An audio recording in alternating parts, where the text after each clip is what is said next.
ओम ज्ञानतिमिरन्धस्य ज्ञानाञ्जनशलाकया चक्षुरुन्मीलितं येन तस्मै श्रीगुरुवे नमः। नमो विष्णुपादाय कृष्णप्रेष्ठाय भूतले श्रीमते भक्तिवेदान्तस्वामिनिति नामिने। नमस्ते सारस्वते देवे गौरवाणी प्रचारिणे निर्विशेषशून्यवादी पाश्चात्यदेशतारिणे। जय श्री कृष्ण चैतन्य प्रभु नित्यानंद श्री अद्वैत गदाधर श्रीवासादि गौरभक्तवृंद। मूकं करोति वाचालं पङ्गुं लङ्घयते गिरिं यत्कृपातमहं वन्दे श्रीगुरुदीनतारिणं। परमानन्दमाधवं श्रीचैतन्यमीश्वरम्। हरे कृष्णा। आज एक बहुत ही टची टॉपिक के ऊपर डिस्कशन करना चाहता हूं मैं। हीलिंग अ डिस्टर्ब्ड माइंड। हम लोग कई बार बोलते हैं कि मेरे हस्बैंड या मेरी वाइफ डिवोटी नहीं है, फैमिली मेंबर्स डिवोटी नहीं है, उन्हें डिवोटी कैसे बनाएं। लेकिन कई बार वो डिवोटी होते भी हैं या डिवोटी बन भी जाते हैं, तब भी दोनों की डिवोशनल एक्टिविटीज अलग अलग चलती हैं। हस्बैंड अपना भक्ति कर रहे हैं, वाइफ अपनी भक्ति कर रहे हैं, और किसी दूसरे की एक्टिविटीज में पार्ट लेना बहुत मुश्किल हो जाता है। या फिर आप नोट करेंगे कई बार जितने भी बड़े बड़े प्रोजेक्ट्स होते हैं, डिवोशनल प्रोजेक्ट्स, आपको बड़े बड़े सीनियर डिवोटीज एक साथ बहुत मुश्किल से दिखेंगे। हर एक स्टॉलवर्ड डिवोटी अपना प्रोजेक्ट चला रहा है। एक प्रोजेक्ट के अंदर बड़े बड़े भक्त, जो सो कॉल्ड सीनियर भक्त, साथ में आकर कुछ करें, बहुत मुश्किल होता है। ऑब्वियसली एक कारण है ईगो, कि सारा क्रेडिट शेयर कैसे करें। हम महान हैं, हम बड़ा काम कर रहे हैं, कैपेबिलिटी दी है भगवान ने, तो क्रेडिट हमको ही मिलना चाहिए। हम अपना कुछ अलग कर लेंगे, आपके साथ नहीं करेंगे। तो वो एक अलग चीज है, हम वहाँ ईगो की बात नहीं कर रहे हैं यहाँ पर। सिंसियर डिवोटीज जो कॉपरेट करना चाहते हैं, जिनके अंदर कोई ईगो नहीं है, वो भी साथ में कई बार नहीं कर पाते। क्यों? कुछ एक हिस्ट्री रही है, कुछ एक पास्ट रहा है, जहां पर एक दूसरे के संग कुछ मिसअंडरस्टैंडिंग हुई, कुछ तो हुआ जिसकी वजह से माइंड डिस्टर्ब हो गया। हरे कृष्णा।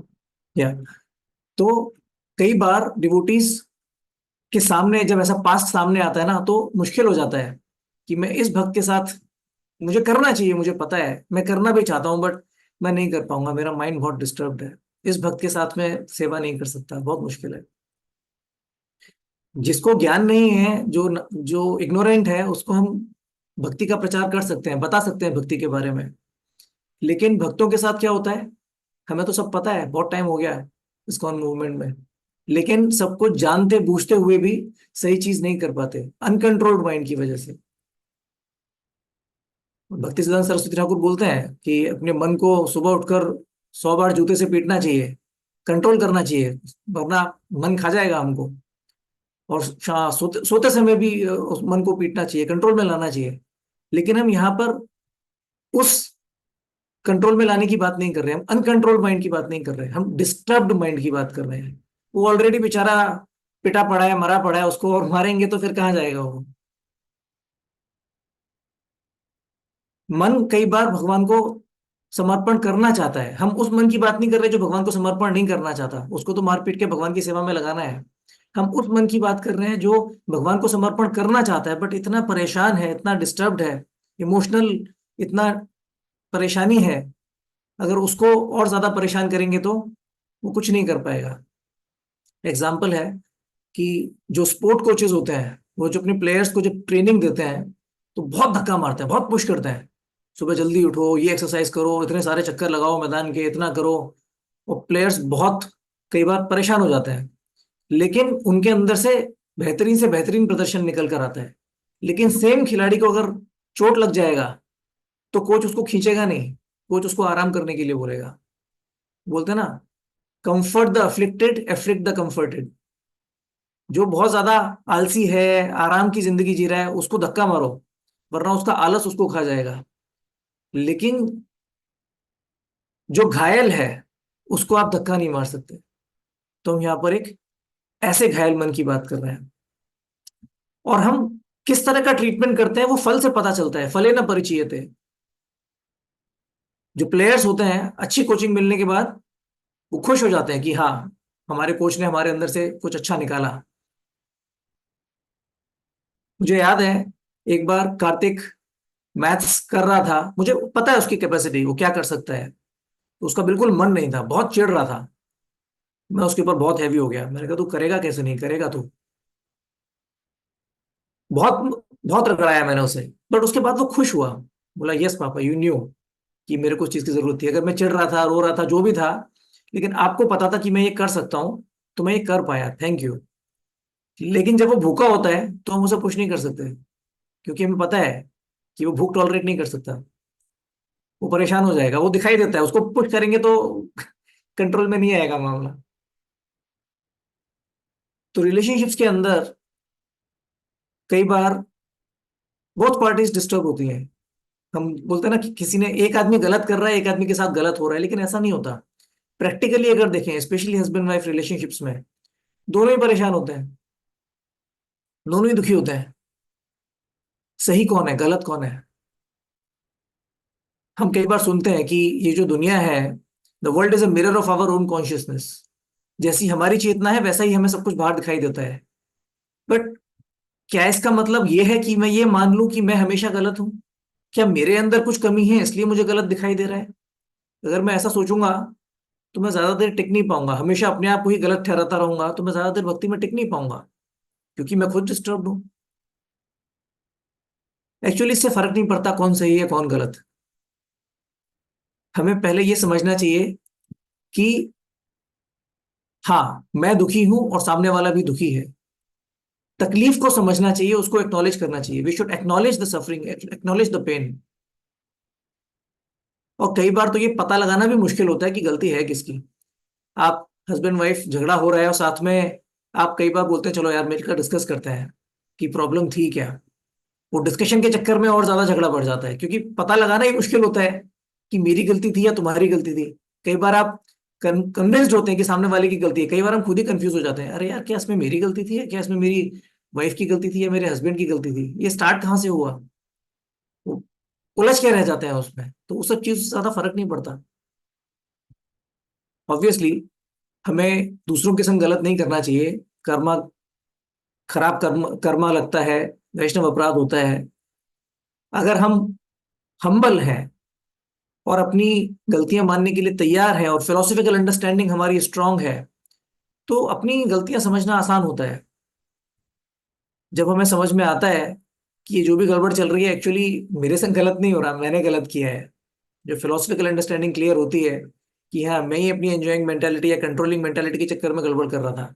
अरे मेरी पत्नी भक्ति नहीं कर रही, अरे तुम उसे कंट्रोल करने की कोशिश क्यों कर रहे हो? तुम उसे भक्ति बनाना चाहते हो, तुम उसे कंट्रोल करना चाहते हो। जब ये बात समझ में आती है, अरे गड़बड़ कर रहा था मैं, तो फिर तकलीफ नहीं होती। तब गिल्ट की फीलिंग होती है कि मैं ही गलत कर रहा था। जब कोई हमारे संग गलत कर रहा है और हम ये समझते हैं कि हाँ, वो is just an instrument in the hands of Krishna, भगवान के हाथ में वो एक इंस्ट्रूमेंट है बस। भगवान सब जानते हैं, कि भगवान को तो सब पता है ना, भगवान ने परमिशन दी है कि हाँ जाओ इसे हर्ट करो। ये सब हम जानते हैं, फिलोसफिकली हमने सुन रखा है। बट मैं इतना एडवांस नहीं हूं कि मैं टॉलरेट कर सकूं। मुझे पता है कि सामने वाला जो कर रहा है भगवान देख रहे हैं, मेरा ही कर्म है, मेरा ही कुछ पास्ट लाइफ का रहा होगा, लेकिन नहीं, टॉलरेट करना बहुत मुश्किल होता है। ये हमारी एस्पिरेशन है, ये प्रिंसिपल है। बट हम वहां पर हैं नहीं, तो हम क्या करें? हमें सेंसिटिव होना चाहिए उसको डील करने के लिए। सामने वाला अगर कुछ कर रहा है तो शायद उसकी कुछ सिचुएशन होगी। अगर हमें उसकी सिचुएशन, फिजिकल कंडीशन या इमोशनल कंडीशन समझ में आएगी और हम उसके प्रति सेंसिटिव हैं, तो हमें उतनी तकलीफ नहीं होगी। लेकिन ये आर्टिफिशियली नहीं करना। हमेशा ये मानकर नहीं चल रहा कि सामने वाले ने कुछ गलती किया तो हाँ, कुछ तो प्रॉब्लम होगा ना उसका। जब भी दो लोगों के बीच में झगड़ा होता है, स्पेशली मैन एंड वुमेन, पूरी सोसाइटी बोलती है कि हाँ, अगर लेडी कुछ गलत कर रही है तो हाँ, कुछ ना कुछ प्रॉब्लम रही होगी ना उसकी, मोस्टली। या फिर हम किसी व्यक्ति को पसंद करते हैं, दो लोगों के बीच झगड़ा चल रहा है, हम हमेशा एक की साइड लेंगे, अब कुछ ना कुछ तो प्रॉब्लम रही होगी ना इसकी, पागल थोड़ी है जो ऐसा करेगा। लेकिन दूसरे व्यक्ति गलती करता है तो अरे तुमने ऐसा क्यों किया? तो इमेजिन नहीं करना चाहिए, वरना इनजस्टिस हो जाएगा, हम पागल हो जाएंगे। हमें समझने की कोशिश करनी चाहिए कि क्या गलती है। भक्ति सिद्धांत सरस्वती जब भी डिसाइपल्स के बीच में झगड़ा होता था, उन्हें बिठाते थे और बोलते थे कि सामने वाले को आप ग्लोरीफाई करो। आर्टिफिशियल ग्लोरिफिकेशन नहीं कर सकते आप भक्ति सिद्धांत सरस्वती के सामने, जब आपके गुरु महाराज बोल रहे हैं कि करो इसको ग्लोरीफाई, तो आप झूठ नहीं बोल सकते गुरु महाराज के सामने, स्पेशली भक्ति सिद्धांत सरस्वती जैसे गुरु हो तो डिसाइपल्स को बहुत जोर लगाना पड़ता था सोचने के लिए कि इनके अंदर क्या गुण है जिनके साथ झगड़ा हुआ है। और जब वो सोचते थे तब उन्हें गुण दिखाई देते थे, तब वो जो झगड़ा है ना वो धीरे धीरे खत्म हो जाता था, क्योंकि वाकई में गुण दिखाई देते थे। तब समझ में आता था अरे ये तो इतने अच्छे भक्त हैं, इनके अंदर तो इतने गुण हैं, और मैं झगड़ा लेके बैठा हूं। तो उसी तरह में समझने का प्रयास करना चाहिए सामने वाले की स्थिति को। और अगर हम नहीं समझ पाए,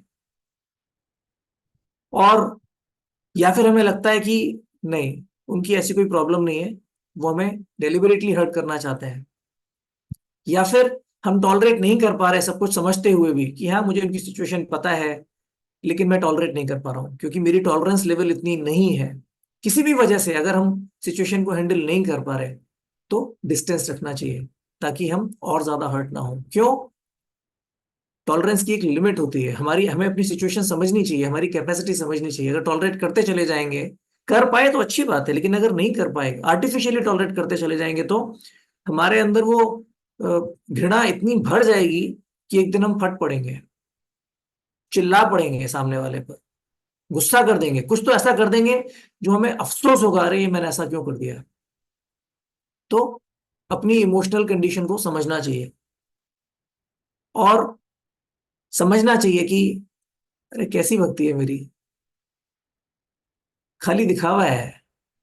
मैं अभी भी ये समझता हूं कि मैं ये शरीर हूं, कितना इमेच्योर हूं मैं, लेकिन यहां से बाहर कैसे निकलूं? अपने आप को एडवांस भी इमेजिन नहीं कर सकता, मान के तो नहीं बैठ सकता कि मैं एडवांस हूं और सब कुछ टॉलरेट कर लूं, वो भी नहीं कर सकता।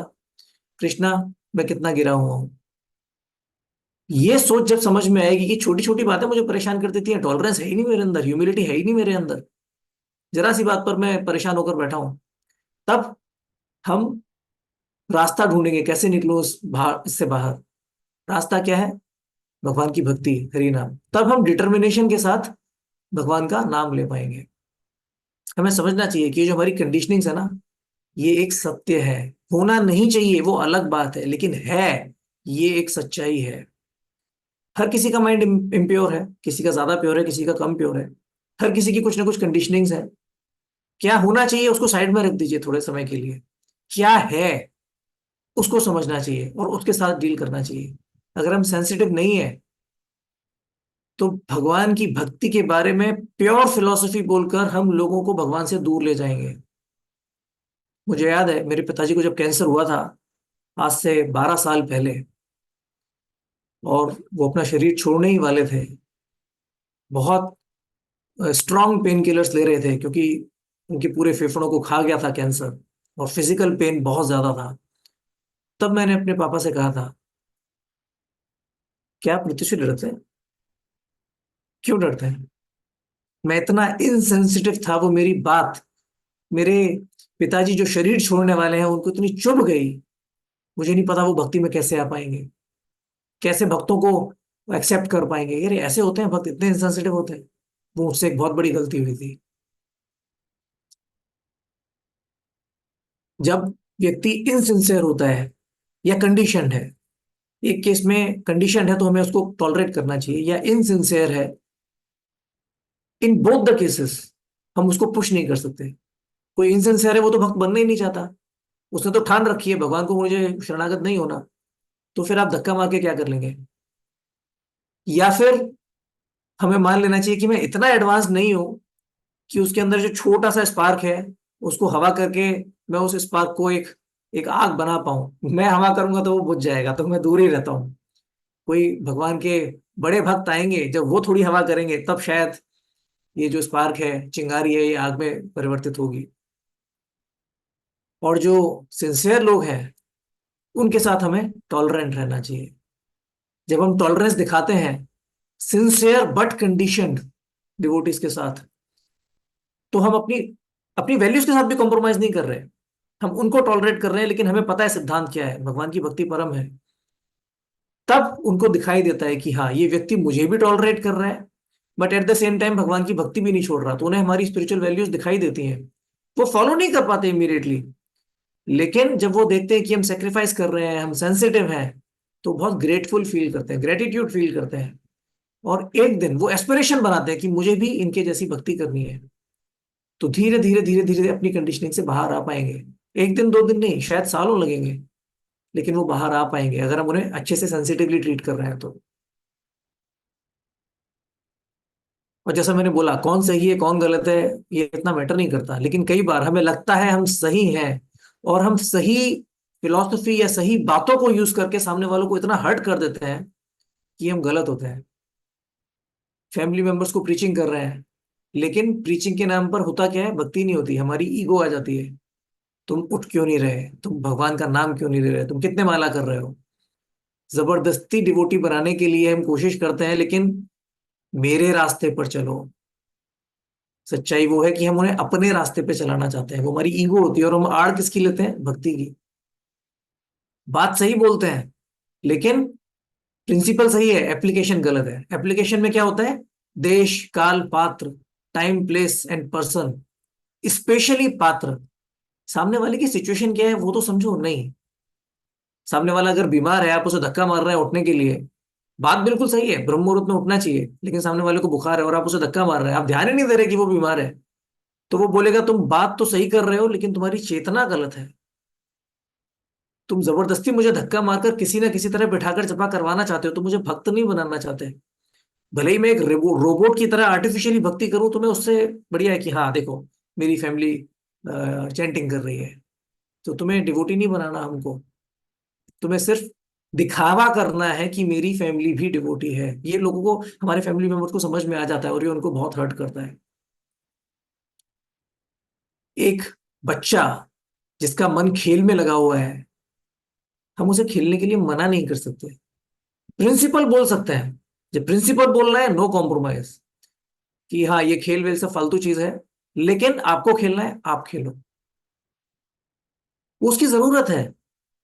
ये एक पेरेंट्स की स्पिरिचुअल ड्यूटी है कि बच्चे अच्छे से बड़े हों, एक अच्छे इमोशनली एनवायरनमेंट में नरिशमेंट के साथ बड़े हों। राधानाथ महाराज यात्रा में, अभी इतने सारे डिवोटीज बढ़ गए हैं, पहले तो सारे यंगस्टर्स थे, जब आज से 20-25 साल पहले महाराज ने जब प्रीचिंग चालू की थी तो बच्चे नहीं थे इतने, दो चार फैमिलीज थी, मोस्टली यंगस्टर्स थे जो उनसे अट्रैक्ट हुए थे। अभी वो यंगस्टर्स बड़े हो गए, उनकी शादियां हो गई, उनके बच्चे हो गए, और बहुत बड़ी एक कॉन्ग्रीगेशन डेवलप हो गई, तो महाराज इज सो सेंसिटिव।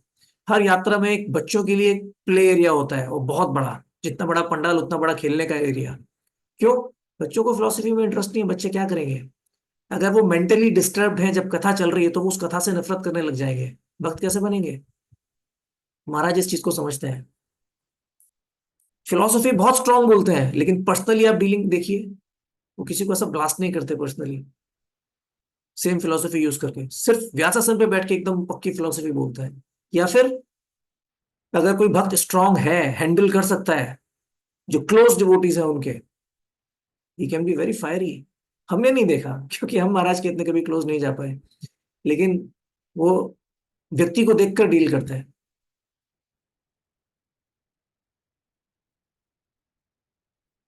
एक पुरुष जो होता है उसके अंदर एक certain degree of false ego होता है।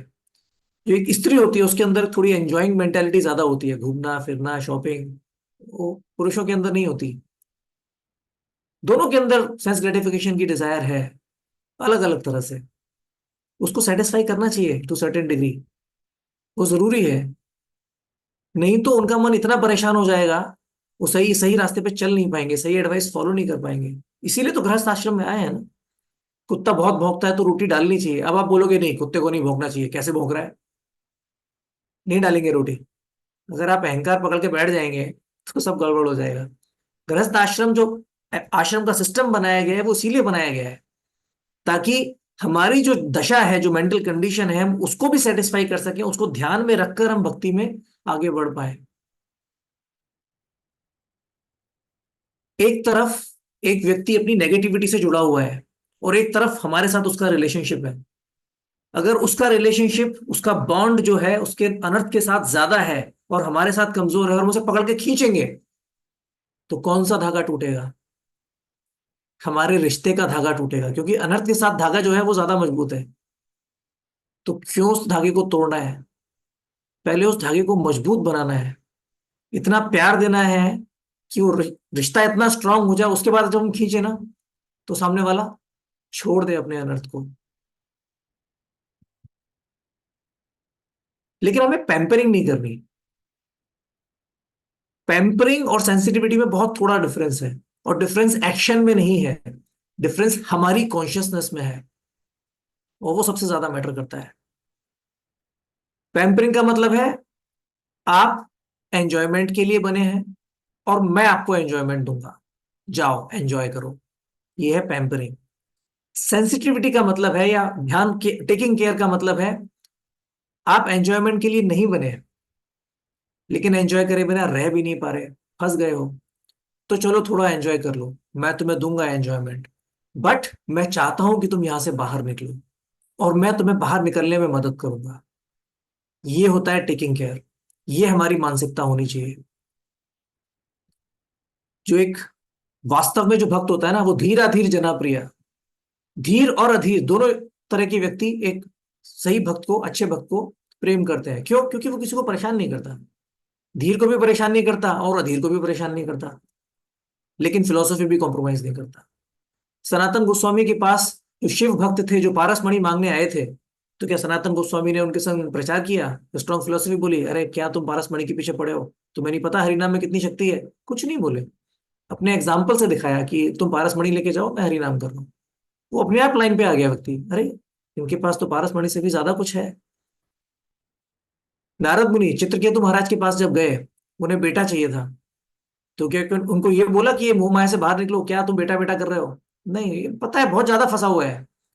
तो ठीक है, उनको दे दिया आशीर्वाद कि ठीक है, तुम्हें बेटा मिल जाएगा, इसका नाम हर्ष शोक रख देना। उसके बाद जब बेटे की मृत्यु हुई, तब सही समय था, तब उन्हें प्रचार किया, तब वो चित्रकेतु महाराज बाहर निकल पाए माया से। नारद मुनि ने ध्रुव को क्या बोला, बेटा ये सब छोड़ दो, क्यों परेशान हो रहे हो? ध्रुव ने बोला नहीं, मुझे तो ब्रह्मा से बड़ी राज्य चाहिए। तो ब्रह्मा जी ने क्या बोला, ठीक है राज्य चाहिए, ठीक है भगवान की सेवा करो, विष्णु की आराधना करो। उन्हें ये नहीं बोला कि तुम्हें आगे नहीं बढ़ना चाहिए, ठीक है मैं तुम्हारी सहायता करता हूँ। कश्यप मुनि ने अपनी पत्नी दिति को, दिति के बेटे हिरण्यकशिपु और हिरण्याक्ष मारे गए थे, किसके लिए? इंद्र के लिए। भगवान ने इंद्र को बचाने के लिए अ, अ, अवतार लिया और दिति के पुत्रों को मार दिया। तो दिति ने क्या बोला, मुझे ऐसी तपस्या करनी है, मुझे ऐसे बेटे चाहिए जो इंद्र को मार सके। तो अपने पति कश्यप मुनि के पास गई। अब कश्यप मुनि बोले, अरे यार ये क्या औरत है, क्या करना चाह रही है ये? इंद्र को मारने के लिए ऐसे पुत्र हो मेरे, कितना किसके अंदर इतनी नेगेटिविटी, कितनी एनवी भरी हुई है। लेकिन वो जानते थे कुछ कर नहीं सकता प्रीचिंग से काम नहीं होगा। तो उन्होंने कहा ठीक है, तुम्हें ऐसे पुत्र मिलेंगे, भगवान की सेवा करो। वो पुंसावन व्रत करके एक व्रत होता है जो भगवान विष्णु की सेवा के लिए किया जाता है, वो बताया। तो उनका मन शुद्ध हो गया उससे। चैतन्य महाप्रभु क्लास क्लास में पार्थ ने बताया था, सार्वभौम भट्टाचार्य जो एक मायावादी थे, पर्सनलिस्ट थे, प्रकाशानंद सरस्वती, केशव भारती, केशव नॉट नॉट केशव भारती, केशव काश्मीरी, सबके लिए कितने सेंसिटिव थे। फिलोसफी में कॉम्प्रोमाइज नहीं किया, पैम्पर नहीं किया उनको, लेकिन डिस्टर्ब भी नहीं किया किसी को, ही वॉज वेरी सेंसिटिव। शिला प्रभुपाद काफी डिवोटीज के प्रति सेंसिटिविटी दिखाई, और काफी डिवोटीज के प्रति बहुत हार्ड थे। हरिदास प्रभु जब वो छोटे बच्चे थे, उनके लिए हलवा बनाया जब उन्होंने चॉकलेट खरीदने के लिए चोरी की थी। अभी छोटे बच्चों को आप ज्यादा हैवी फिलोसफी देंगे तो वो भाग जाएगा।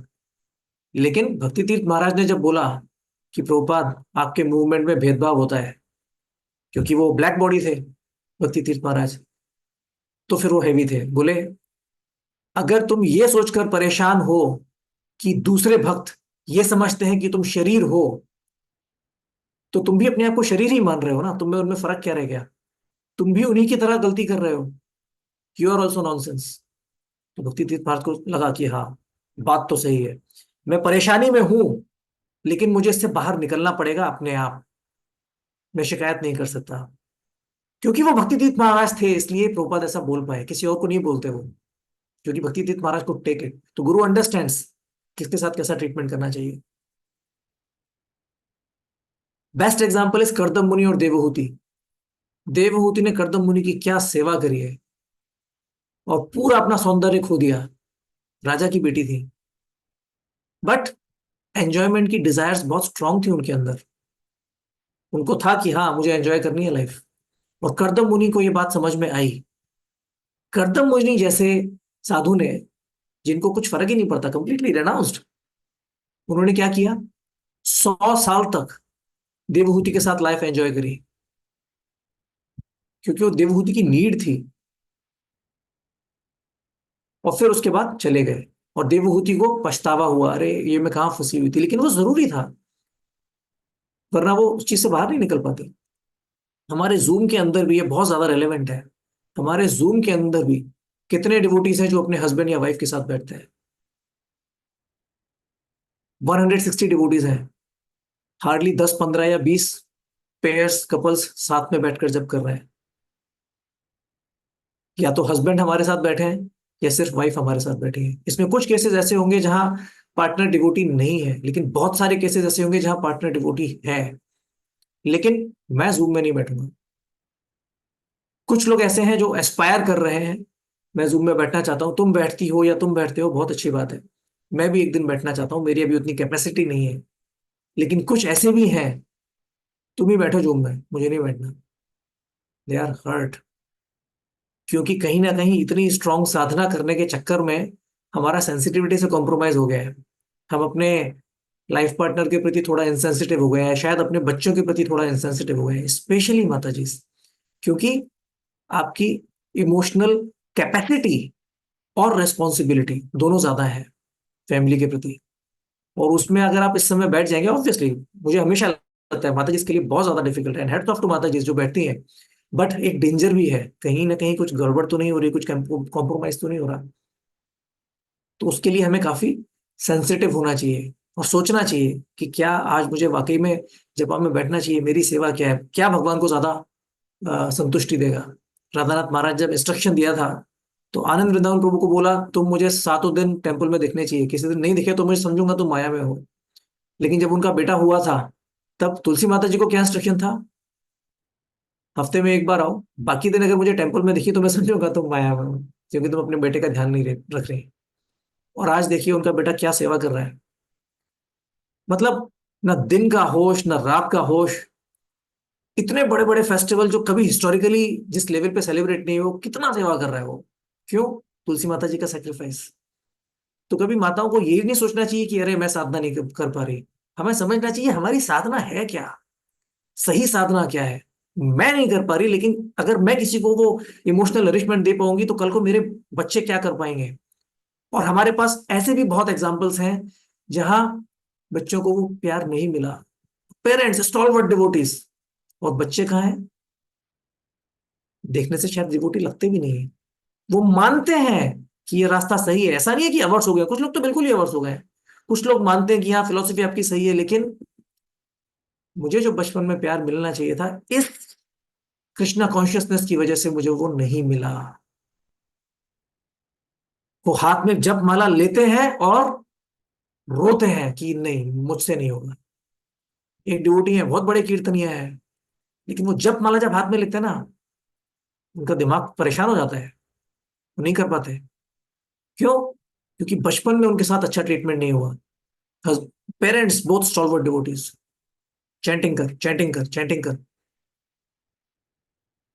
हमें समझना चाहिए कहाँ पुश करना है और कहाँ टॉलरेट करना है, उल्टा नहीं कर सकते। ऐसा भी नहीं है कि बिल्कुल पुश नहीं करना, सेंसिटिविटी सेंसिटिविटी ऐसा नहीं। और ऐसा भी नहीं कि हर हमेशा पुश करते रहो। बस 2 मिनट और लूंगा मैं।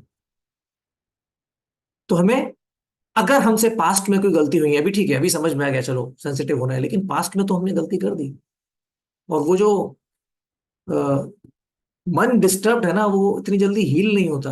हमने चोट पहुंचा दी तो चोट लगी हुई है सामने वाले व्यक्ति को, या हमें चोट लगी हुई है। आप अपने अंदर झांक के देखिए, वो इमोशनल डिस्टरबेंस है, नहीं निकल पाते उससे।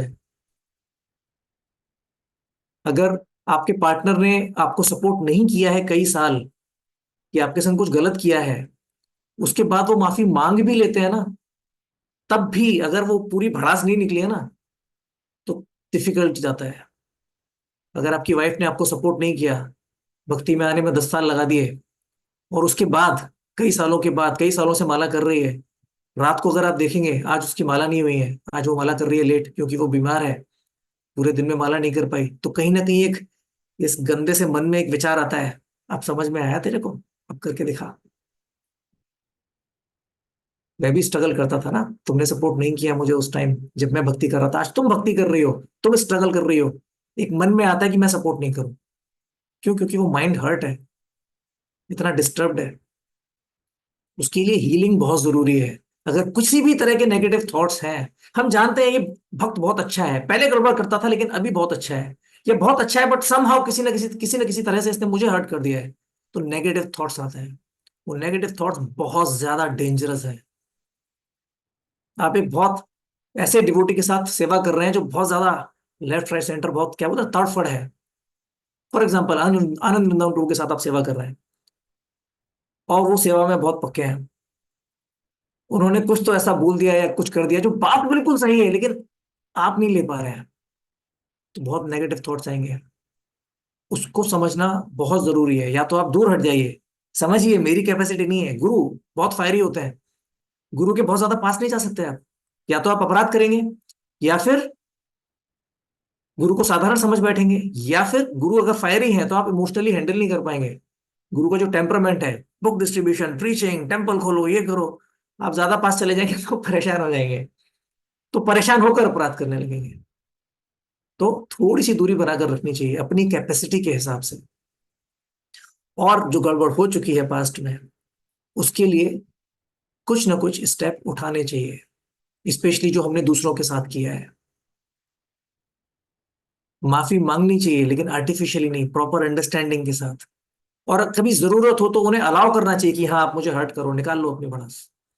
जगाई मधाई ने कितने अपराध किए थे, कितने लोगों को परेशान किया था, तो जब सुधर गए तो फिर मधाई ने बोला कि महाप्रभु, आपने हमको माफ कर दिया, नित्यानंद प्रभु ने हमको माफ कर दिया, लेकिन ऐसे बहुत सारे भक्त हैं मायापुर में, नवद्वीप में, जिन्होंने हमें माफ नहीं किया है। वो अभी भी बहुत दुखी हैं। हम उनसे कैसे माफी मांगे? उन और माफी मतलब ये नहीं कि आप मेरे साथ कुछ गलत मत करो, वो परेशान है, उनके मन में जो तकलीफ है उसको हम कैसे निकालें? तब उनको चैतन्य महाप्रभु ने बोला कि आप घाट बनाओ उनके नहाने के लिए। तो मधाई ने घाट बनाया, जगाई जगाई मधाई दोनों ने घाट बनाए। तो लोग वहां पर आते थे, बोले, बहुत बढ़िया, किसने बनाया ये घाट? और जब देखते थे अरे मधाई ने बनाया है, तो दुखी हो जाते थे। उनको फैसिलिटी मिल रही है भक्ति करने की, गंगा में स्नान करने की फैसिलिटी मिल रही है, लेकिन इसने बनाया तो मुझे स्नान नहीं करना।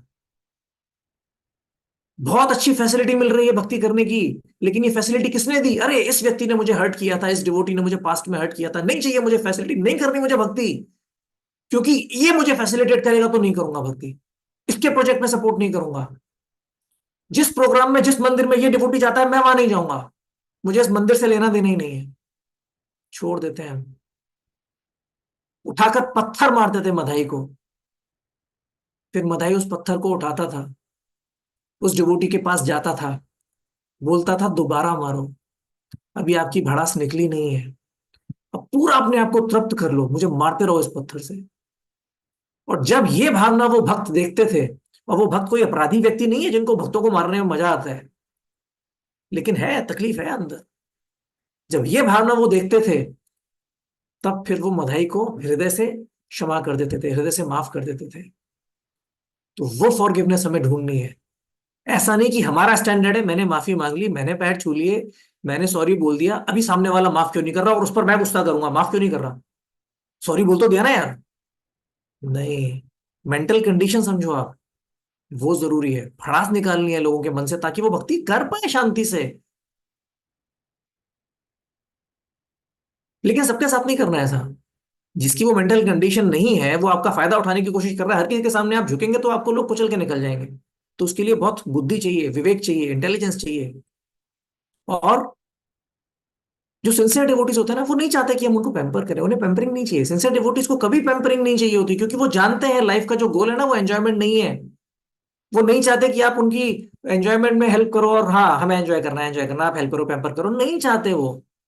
लेकिन वो डिस्टर्ब्ड है, उनको सिर्फ एक एक्नॉलेजमेंट चाहिए कि हाँ मैं मानता हूं, मैं समझता हूं आप दुखी हैं। सिर्फ इतना आप कन्वे कर देंगे ना कि हाँ, आपकी मेंटल कंडीशन मैं समझता हूं, और आपकी जो तकलीफ है वो जायज है, वैलिड है आपकी सिचुएशन में। भले ही आप हेल्प नहीं कर पाए प्रैक्टिकली, लेकिन अगर आप सिर्फ इतना उनको सपोर्ट दे देंगे, इमोशनल सपोर्ट, की हाँ, आप अपनी जगह पर सही हैं, स्पेशली जब वो अपनी जगह पर वाकई में सही है, तब फिर उनके मन में क्या आता है? हम कुछ भी टॉलरेट कर लेंगे प्रभु, आपने इतना बोल दिया बहुत है हमारे लिए। अब हम कुछ भी टॉलरेट कर लेंगे, अब हमारा मन साफ हो गया, अब हमें कोई हर्ट नहीं है। एक्सटर्नल सिचुएशन सेम है, बस आप हमें गलत मत समझो, आप हमें गलत मत बोलो। सिर्फ मान लो, करो कुछ मत, सिर्फ मान लो कि हाँ, आपने बहुत सेक्रीफाइसेस किए हैं, आपने बहुत दुख झेले हैं। सिर्फ मान लो, अगर हम सिर्फ इतना मान भी लेंगे ना, तो सामने वाला अपनी इमोशनल डिफिकल्टी से बाहर आ जाता है काफी हद तक। और ये सब हम, अगर हमारे ऊपर पड़ी है तो हमें टॉलरेट करना है, हमें भगवान से याचना करनी है, या बेसिकली अगर हम भगवान का नाम अच्छे से नहीं ले रहे ना, अपनी साधना बराबर नहीं कर रहे, तो हम ये चार चीजें नहीं कर पाएंगे। क्या चार चीजें? जब हमारे ऊपर बीती है तो हम टॉलरेट नहीं कर पाएंगे, वो इमोशनल टर्मोइल में फंसे रह जाएंगे। लेकिन अगर हम स्पिरिचुअली स्ट्रांग है, जो व्यक्ति स्पिरिचुअली स्ट्रांग होता है और इमोशनली बहुत टफ सिचुएशन से निकला होता है, वो बहुत बड़ी प्रीचिंग कर सकता है, क्योंकि वो लोगों की सिचुएशन समझता है। वो बहुत एम्पावरमेंट मिल सकता है उसको, लेकिन उसके लिए टॉलरेंस चाहिए। भगवान का नाम नहीं लेंगे तो वो टॉलरेंस नहीं आएगी। सेंसिटिविटी फॉर अदर्स, दूसरी चीज, हम दूसरों के प्रति सेंसिटिव हो ही नहीं पाएंगे, क्योंकि मैं तो बस मैं अपने अपने बारे में सोचे जा रहे हैं। तो वो सेंसिटिविटी तब तक नहीं आएगी जब तक हमारा मन साफ नहीं होगा भगवान का नाम लेके। और इंटेलिजेंस टू डिस्क्रिमिनेट, तीसरी चीज, कहाँ सेंसिटिविटी दिखानी है, कहाँ स्ट्रेंथ दिखानी है, वो इंटेलिजेंस हमें नहीं आएगी जब तक कहाँ सॉफ्ट होना है, कहाँ हार्ड होना है, वो समझ में नहीं आएगा हमको। कई बार वो सेंसिटिविटी के नाम पर लोग हमें बेवकूफ बना रहे हैं, हम बहते चले जाएंगे। अरे भाई, प्रिंसिपल कॉम्प्रोमाइज हो रहा है यहाँ पर। प्रैक्टिकल बनो, फैमिली का ध्यान रखो, उस चक्कर में पूरी फैमिली आपको बहा के ले जाएगी। वहां वहां स्ट्रांग होना होता है, उसकी डिस्क्रिमिनेशन की इंटेलिजेंस नहीं आएगी जब तक हम भगवान का नाम अच्छे से नहीं लेंगे। और लास्टली, अगर हमने किसी के साथ कुछ गलत किया है, तो उससे झुककर, नम्र बनकर माफी मांगने की हिम्मत, अपनी अपनी गलतियों को मानकर माफी मांगने की हिम्मत नहीं आएगी हमारे अंदर, वो ह्यूमिलिटी नहीं आएगी हमारे अंदर, जब तक हम हरि नाम अच्छे से नहीं ले रहे। तो इन सब बातों को ध्यान में रख के आज हम वापस हरि नाम लेंगे।